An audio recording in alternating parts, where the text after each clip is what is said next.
Assalamu alaikum wa rahmatullahi wa barakatuhu, brothers, sisters and friends. Today I want to be talking about a key argument that the Qur'an uses for the existence of God. Now, in Western philosophy, it's called the argument from design or the teleological argument. Now, the Qur'an always mentions about man, life and the universe, the natural phenomena, how you see the intricate design in species, in animals, but also the intricate design and fine-tuning of the whole cosmos, of the whole universe itself.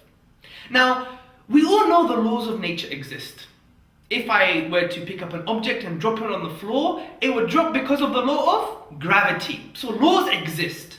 Now, just to mention that these laws exist without any purpose, I think it's absurd.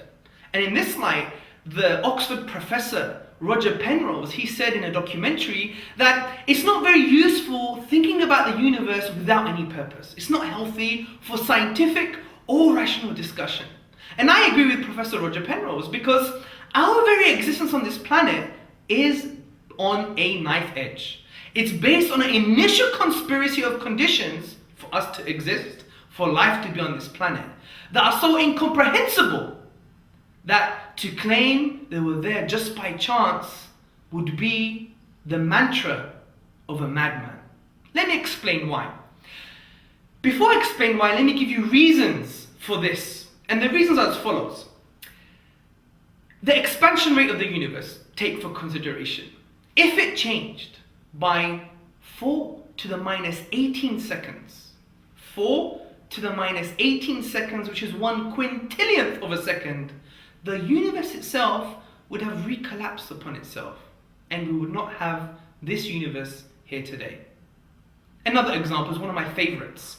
Now, Roger Penrose from Oxford University, he said that in order for the creator to create this universe, he would have to choose a very small, tiny volume for the phase space of possible universes. Now, this is scientific mumbo jumbo. You don't have to really know what this means. But we must ask the question, how tiny is this volume? Well, listen to this. The volume is 1/10 to the power of x. What is x? X is 10 to the power of 123. And let's relay this for you. 1/10 to the power of 10 to the power of 123. You're not a mathematician. I knew that. But think of it this way. It's equivalent. If I was a dartsman and I was holding a dart, I had to hit the center of a proton, which is smaller than an atom. It's inside the atom. Wait, if the whole universe was my dartboard. Now, there's 3 possible explanations for this. Physical necessity is just there. 2, design. 3, chance. Actually, let's do the order again. 1, physical necessity. 2, chance. Or 3, design. Let's take them all into consideration. The first one is just there, physical necessity. Well, I think this is highly absurd. The reason being because we have already discussed that the reason we are here in a universe that allows life, is a life-permitting universe, is based upon a certain fine-tuning, certain initial conditions, a knife edge. And to claim that it is just their physical necessity would mean that this fine-tuning, these values and constants are dependent on the laws of nature. But they're not. They're not dependent on the laws of nature. Similarly, we would have to believe that a universe not fit for life could never exist. But we know this is scientifically absurd. So we know it's not physical necessity, it's not natural law. Second option, chance. This is the famous atheist mantra. Chance, chance, chance. In a very religious type of way. I hope you get the pun. Now, what does the atheist say? Well, there's still possibility of chance. But I would argue this is absurd also, because the chances are so high that to claim that this is a rational justification for the fine-tuning of the universe is ridiculous. Because do we use this type of philosophy when we exchange money? We go to the bank, or we live our day-to-day lives? If we saw a grey rhino appearing in our front garden overnight, would we say it just popped into existence by chance? Or what about a 747 appearing in our garden in the morning? Would we say it just came there by chance?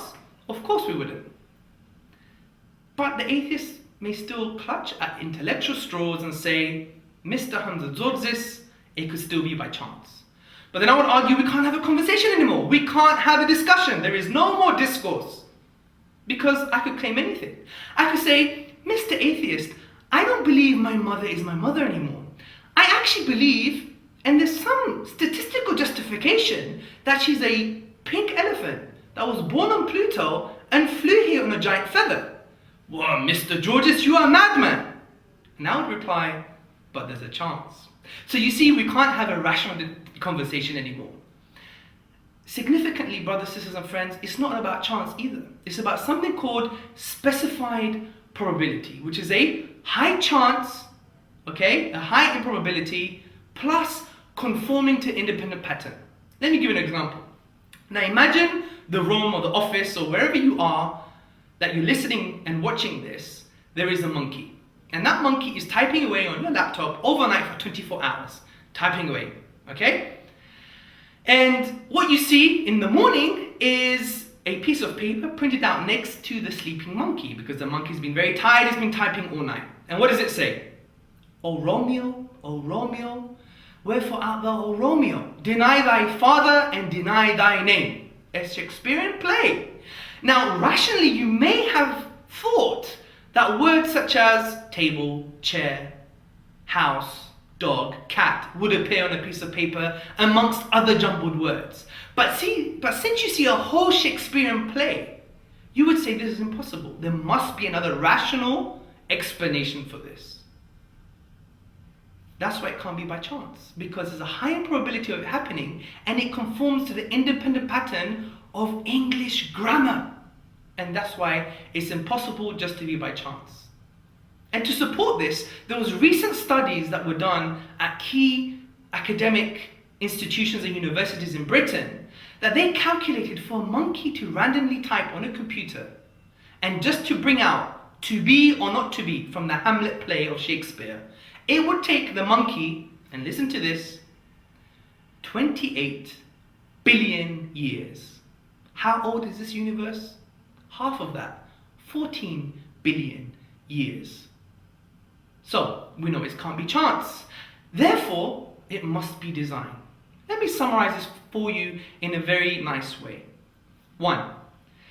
The fine-tuning of the universe to permit our life, our existence, is based upon, it can be based upon chance, physical necessity, or design. 2, we know, we've just discussed, it can't be based on physical necessity or chance. 3, therefore, it must be design. And this argument is a key Quranic argument for the existence of God. Look at the universe around you, look at man, life, and the universe, and you come to certain conclusions that it's not random, it's not just based on physical necessity, it's not based on chance. It must have been a supernatural designer, which is best explained by God Himself, and as Muslims say, Allah subhanahu wa ta'ala. Thank you very much for listening and watching. Assalamu alaikum wa rahmatullahi wa barakatuh.